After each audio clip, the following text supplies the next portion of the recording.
Bonjour, everyone.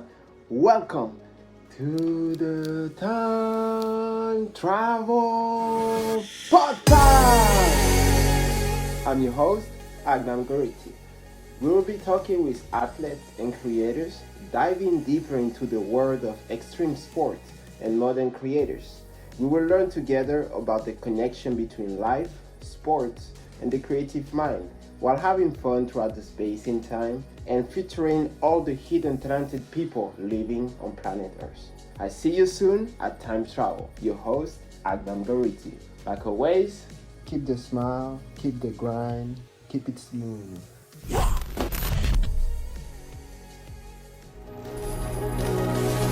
All right, so I would say for like people that not know you, like, can you just like tell you who you are? What's your background? Yes, sure thing. So my name's Lexy Cassell. I guess skateboarding. I started skateboarding at a very young age, Mm-hmm. probably about like elementary, like 9, 10, but I didn't take it seriously until I was in middle school. Okay. And no one in my family skates, Mm-hmm. but it was just something I did. And then I got my first sponsorship at 13. So I was like, I'm really going to take it seriously. And pretty much ever since then, I've been like skating like as much as possible. I live in New Yeah. York, so in the winter I can't skate, but I picked up Yeah. snowboarding. So I snowboard now. Oh, that's yeah. I saw a couple of your Yeah. videos and it's awesome. Like you're killing it for sure. Thank you. But Thank you. like, how did you get the first sponsor? Did you start like recording yourself, like doing like a Yeah. sponsor me video? Yeah. When I was 12, I think that was when I hit my first peak. I was skating a lot of contests locally and then through Facebook at the time because that was like where like, that was Yeah. the thing, Facebook. And and I would just like post like a bunch of stuff and this like Uh-huh. small girl skate group was like, oh, we need more girls like you skating, and I'm like, yes. Nice. How did you get into skateboarding? Like, what was the first trick you landed? I would just like go down ramps and stuff, and I was like a transition skater when I first started, so like dropping in and stuff like that Mm-hmm. was like what I would do. I would work on like ollies and like later on kickflips. Like that was the first like real like flat ground trick that I Uh-huh. learned. I rushed in a kickflip so quickly, but which sucks because I just got my kickflips good years Uh-huh. later. I landed my first one at 12, Yeah. and I'll be 19 in a few weeks, and Nice. yeah, I Like, just got them good. Yeah, because I rushed into them. But that's awesome. yeah. I wanna ask you. I remember when I started doing my first kickflip.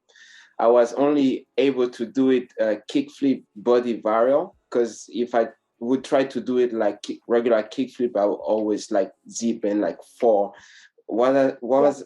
Is that something that happened to you as well, or were you able to just do it right away? No, I had a lot of problems. Like I said, I struggled with everything. Skateboarding is such a struggle. I still Uh-huh. struggle with it. I still struggle. But I definitely in my clips, I'm not gonna lie, like I rewatch them and I'm like, wow, like I make it look easy, but like you never know like what goes behind the clips, like there's I so know, many yeah. like follows. Yeah, like sometimes like people just see like 2 3 seconds and like they don't know the story behind. Sometimes you go back to the spot like for months and just try Yeah. over and over and get hurt, and yeah, it's crazy. Like I mean, I still love skateboarding. I would say it's one of the best sport in the world. But yeah, oh my god. 1 second. All right, so I see you do a lot of music, and I wanted like to learn more about that. When did you start singing? Like you have a very good voice. Thank you. Thank you. I'll always care about you. Back then we were just screwing around. I don't really get like many compliments on the music, so I really Uh-huh. appreciate that. I hit a very big peak when I was like 15, 16, and I started when I was 9 years old. My Mm-hmm. mom, she is like my biggest supporter. Like she entered me into like these band camps and stuff, and like I don't know if you know like the Rock Under. It's like like basically it's like a summer camp, and like Yeah. you just like go in and perform, and those things are like so cool. Like I have that's seen, really what like sparked it. I have like learned a little bit about it. Like I've seen it in the movies back when I was like in France. I Yeah. would just see these American movies, and there's a lot of like camp rock musical Yeah. type of movie. Yeah, it's cool. Yeah. It's a real thing. Like I didn't Yeah. even like realize it, but I started very young, and I played my first show at 9 years old, but ever like Wow. since like, the COVID virus, it Mhm. kind of like I was a live musician. That was my strong suit, live music. I wasn't like super into like Spotify. Like I have like some Spotify songs out there, but live Yeah. music was my favorite. And it kind of like sucked with COVID. So now I'm trying to switch more towards like the Spotify, but right now I am definitely working on a few projects, Yeah. but it's more like, like there's stuff coming, but I'm That's working on the awesome. skating right now. Yeah. Yeah. I mean, I saw your last Pride concert. No? Yeah. Is that I guitar love at the how that end? video. Yeah, Oh. that video. My cameraman basically, they're like tagged in that video if you want to check them out. But Uh-huh. they like filmed it. They did such a good job. When I saw that video, I like posted it within a second. I'm like, Yeah. I gotta get this on my Instagram. This is a beautiful. To me, I should have known. It's all framed up in my head. Frozen pictures from the day we met. You swore you never let me down. Still remember when you said you would stay with me until the end. Well, tell me what we got left now. But I'm still addicted, though it's been a minute. You're the drug I can't escape. You keep flooding through my veins. Hate to admit it, it's you that I'm missing. The thought of you intoxicates. You're the poison that I crave. I'm still addicted.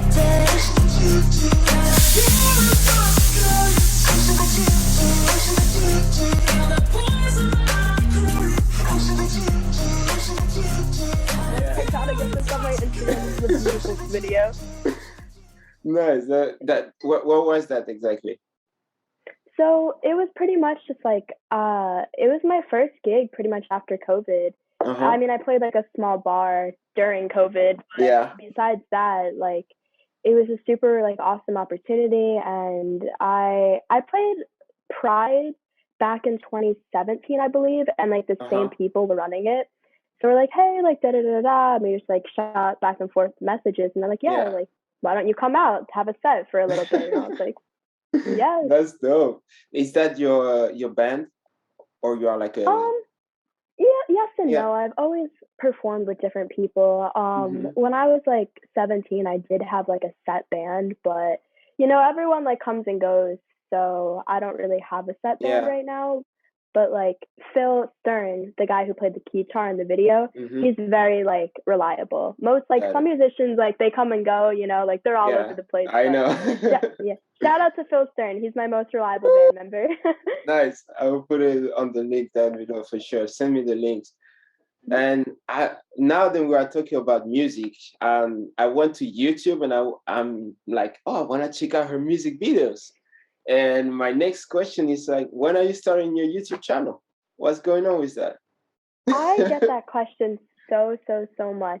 And my answer is, it's a little bit complicated, but I have tried with YouTube so many times, but I feel like with YouTube, you have to be super consistent and you have to like follow the algorithm in a certain way. So that's kind of why I don't post much on YouTube, because it's super like, it's also very like niche and like clicky, and I feel like, I don't know if you get the vibe I'm trying to say, but like no, you really have to like give your 100% if you want to. And I feel like I work and stuff, like I don't really have time for that, but I definitely post here and there on YouTube. No, I'm just for sure. I've seen a couple, for sure. No, like I'm definitely in that boat. Like the YouTube is, you gotta be so consistent, and it's so hard like to like really like get pumped up, like, oh, I want to be a YouTuber, and like you start and you do a couple of videos, and after a week you are like,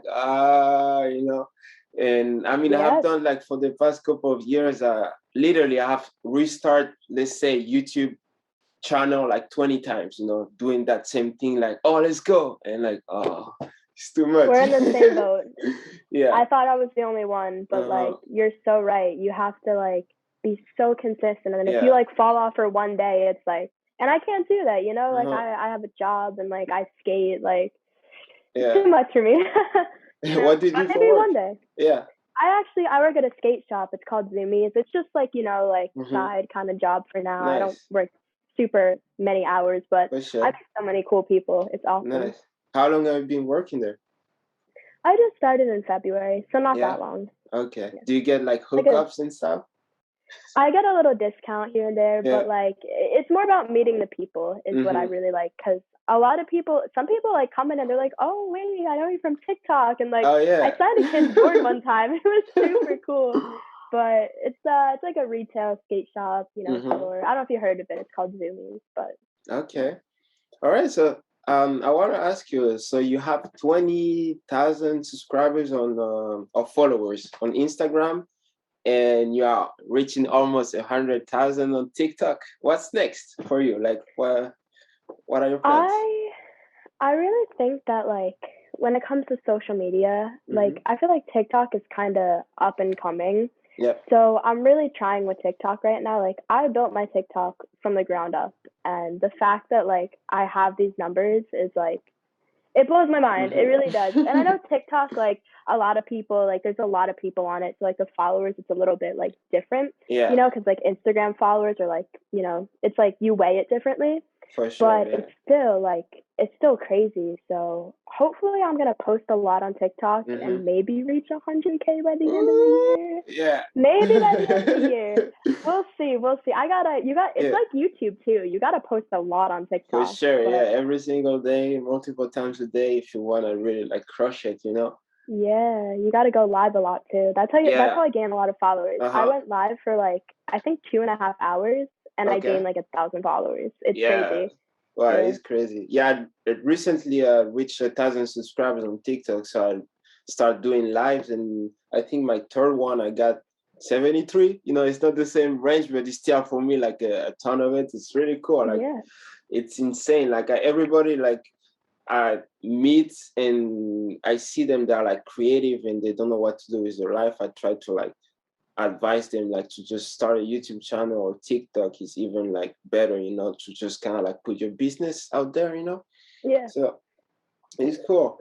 And it brings me to my next question. How do you manage to live out of your passion and your creation in this modern Yeah. world? Because it's crazy. That's actually a really good question. Uh-huh. But honestly, I don't know. Because when I was younger, like I was always like in the mindset, especially like with my parents who both have like educational like type Mm-hmm. jobs. Like my dad's an attorney, my mom's a speech pathologist. I Yeah. always wanted to follow in like my parents' footsteps, like go to school, go to college, get this job. But the more that I think about it, it's like I am still in college and I do plan on like taking my education further. Mm-hmm. But like, especially with COVID, it was like kind of a game changer. Like so many influencers and just like people like I still like I don't really consider myself an influencer, but I know I kind of am. So it's like I Yeah, guess you just are. transitioning into Mm-hmm. that and yeah, like exactly like just building that. It's like it's what I want to do. And like the Mm-hmm. more I think about it, the more like stuff that I read, the more it's like if you love what you do, like you're gonna find a way to like live comfortably. And like I Definitely. starting to like realize that I am like with the sponsors and stuff, and it's like Mm-hmm.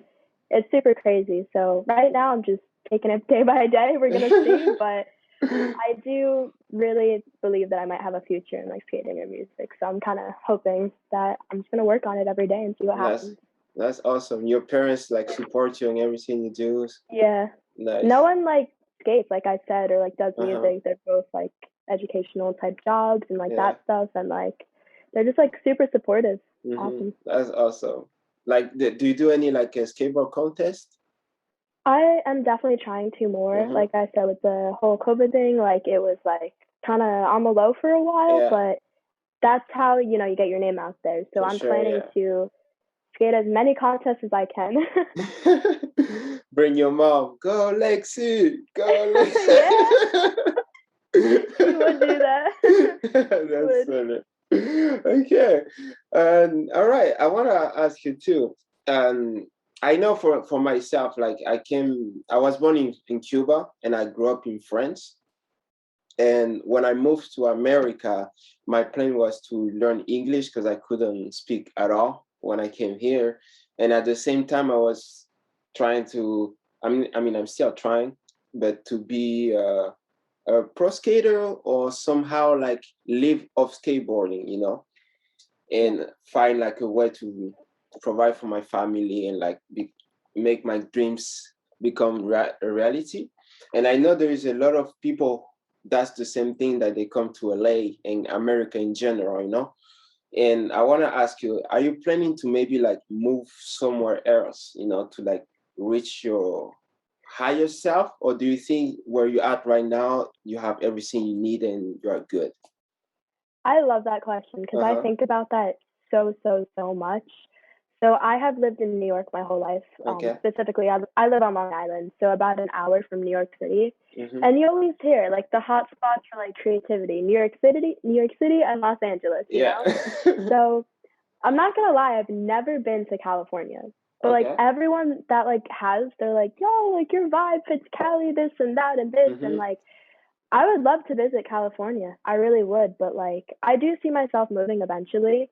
But I also am super, super lucky to like live here like an hour from New York City, and like Mm-hmm. I just love it. I really do love it. But Nice. maybe sometime California. I've never been. I don't know. Yeah, for sure. Everyone says. So I definitely Nice. want to see what the hype is about, I'm Yeah. sure it's awesome. I mean, you should check it out for sure. Like, do you surf too? Oh no, not I yet. have I mean, in New York. not yet. Yeah. Not yet. Not yet is the Yeah, like because I have, but like yeah.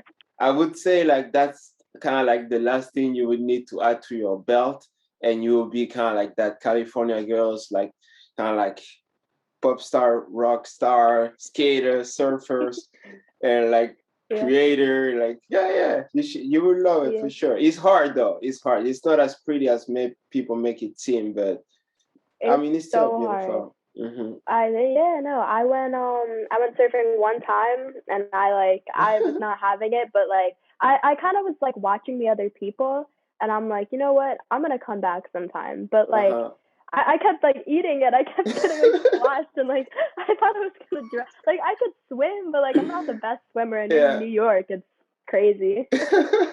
No, that's cool. That's cool. How's the grind wax?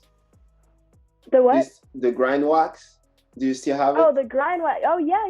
No, it's awesome. I still use it. It's in my backpack. Oh god. Awesome. Yeah. Like that means you don't use that much wax. What's going on? I definitely. It's because everyone waxes everything all the time. So anytime I pull up, I got you more videos and stuff. But I carry it with me everywhere. It's in my backpack, like. And I wear that backpack. You could ask my mom. She always sees me leaving the house with a backpack. Backpack. I'm like, my skate tool, my wax. Nice. Yeah. All right. I carry it everywhere. Cool. I will tell you some more pretty soon. I made some tweak to the packaging, because I know that the first one I sent you was kind of like the beginning of it. So I had some like things to change, but I fixed it. It works really well, and it's funny because like the packaging is like like this kind of like lipstick kind of thing. And I love it. I think it's super sick. And anytime I bring it to a session, they're like, "Yo, use this like chapstick." I'm like, "Yo, try it. This is like amazing wax." I'm like, "Yo, like what is this?" And they love it. Thank you. Appreciate it. Yeah, nice. Of course. What so like between everything you do in life right now, so skateboarding, songwriting, TikTok, social media, and Zoomies, what is your plan for like the next 5 to 10 years? Like, how do you manage to like combine all that to kind of like live life and be happy? Yeah, so I feel like when it comes to longevity, I never realized it, but like, you see like Alexis Sablone in the Olympics, and she's in her 30s. So I definitely want to see how far I could skate. Like because like, I mean, like I said, I'm turning 19 and I feel kind of old, but like, I definitely want to skate like as much as possible. So I want to continue that. Zoomies is more of just like, like a chill job. I'm probably going to work there for like through college, we'll see, and then move on. But for what it is right now, like just being a sales associate, it's pretty chill. And the music, I feel like kind of like packs the biggest punch. Like I feel like I could do the most with that, but I also feel like the music industry is so competitive. Yeah. So it's kind of right now.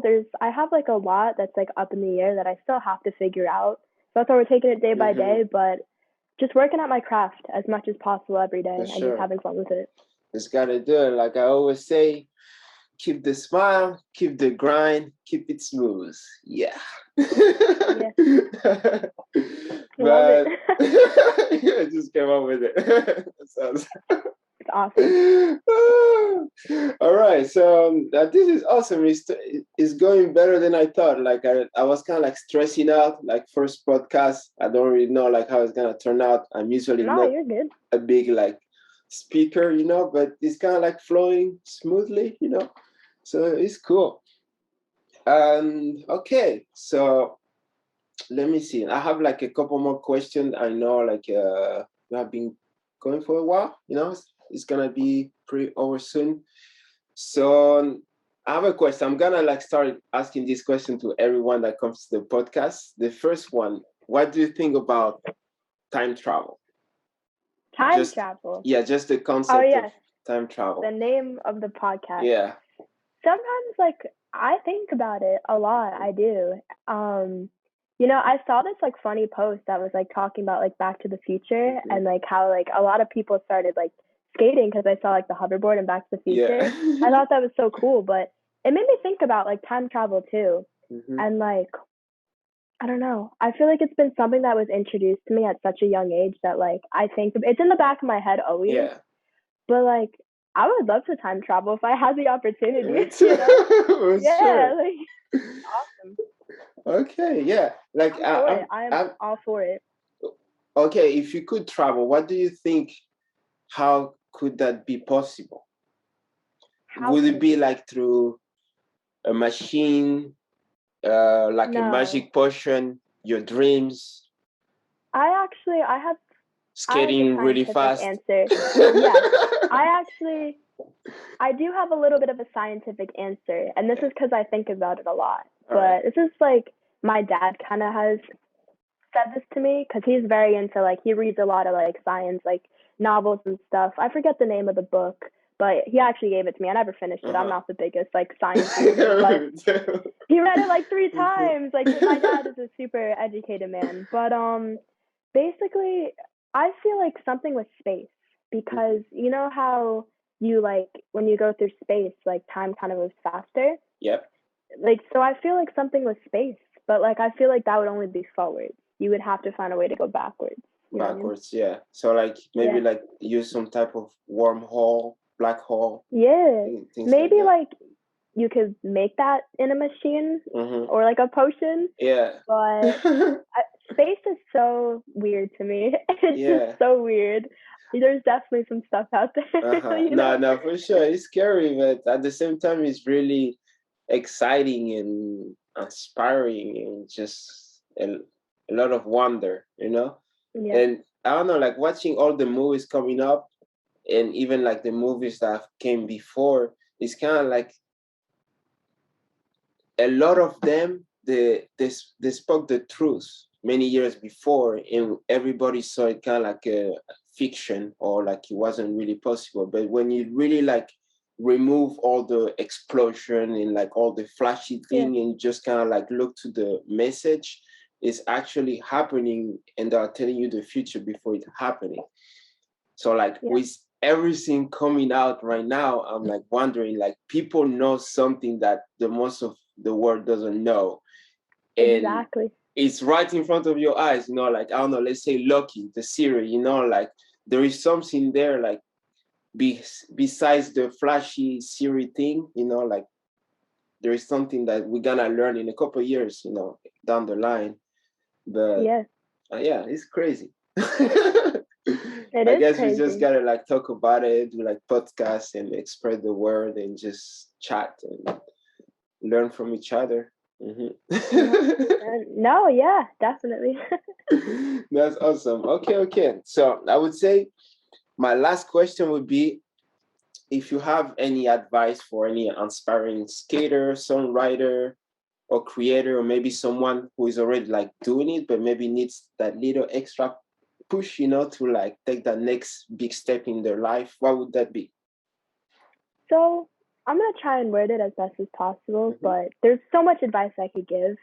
But I feel like the main thing that I wish I was told when I was younger is like, I don't want to say just do it, but you honestly just have to like do what makes you happy. Because I feel like as a kid, my biggest regret was I kind of did get a little bit like, like hate and stuff when I first started skating. And I'm not going to lie, it would get to me when I was younger. Now it's kind of just, like it happens. But it's like, you kind of just have to find what makes you happy and just do it. Like, I also found that like, when I do what makes me happy, like I love street skating. Yeah, and like, me too. yeah, literally, like all of my friends would be transition skaters, and like now I'm so happy I stuck to street skating because there's like more, like at least from my point of view, I believe that there's more like park woman skaters and street woman skaters. Yeah. So it's like it's super cool to just like be a part of like like something different, and it's like. I found that's what made me happy. Like, I love just jumping down things. Ever since I was like 13, I'll click their videos. 12-year-old me jumping down ramps in college. That's like, awesome. 5 foot. Yeah, literally. I loved it. And like, I found the jumping down stuff is what made me happy. And now we're here. So, like I said, find what makes you happy and just do it. Yeah, no, like that's a very good advice for sure. Like, just keep pushing. Do what you love, and enjoy your time on planet Earth. Exactly. That's why you have to do what makes you happy, because like you never know. That's why I take it day by day, and that's why I pretty much live up every day like it's my last. For sure. Okay. Thank you so much. This Thank you. was amazing first episode. I hope you liked it too, and hopefully we'll see you soon on another episode. Of course, I'd love to be a part of it. Yes, it was really nice talking to you. All the great advice you provide. And do you want to just shout out where we can find you, Lexy, so everybody can just check you out? Yeah. All my handles are the same. It's just my name, Lexy Cassell, Lexy, Lexy with the Y, and then Cassell, Cassell. Awesome. Nice. Thank you so much. Actually, that's great you mentioned your name, because I wasn't sure how to pronounce the Cassell. Yeah. Because here in in English, there is so many variants. The E can be pronounced like castle. Because I put it on Google traduction, Google Translate to make sure the pronunciation, and they say Lexy Cassell. And actually it's wrong. It's like Cassell, so it's kind of like Cassell. Yeah, no, kind of like French. No, really. Like, I'm not going to lie, I'm not sure where the last name originated from, but, well, it's obviously my dad, but I don't really know his background too well. Okay. Maybe a little bit of Russian, maybe. I don't know. Don't quote me. But, yeah. People, like, I don't, it's said all this Cassell. I hear everything. Kangaroo. No, I'm kidding. I'm kidding. All right. Okay, well, thank you so much. Have a great day. And thank you. Yeah, I'll see you soon. I would send you some extra wax, and where I'm still like waiting on the t-shirt. Like you see, we got like the sweaters and the sweater, and the hat. I like the sweater a lot. I said, New York is so cold, so sweater. Okay, cool. All right. Thank you so much. Peace out. Bye. Stay safe, and keep grinding, keep skating. Yes, sir. Thank you. Bye. All right, guys. That was the podcast with Lexy Cassell. That was pretty awesome. First episode, oh my god, to the time travel podcast. Woo! That was nice. Better than expected.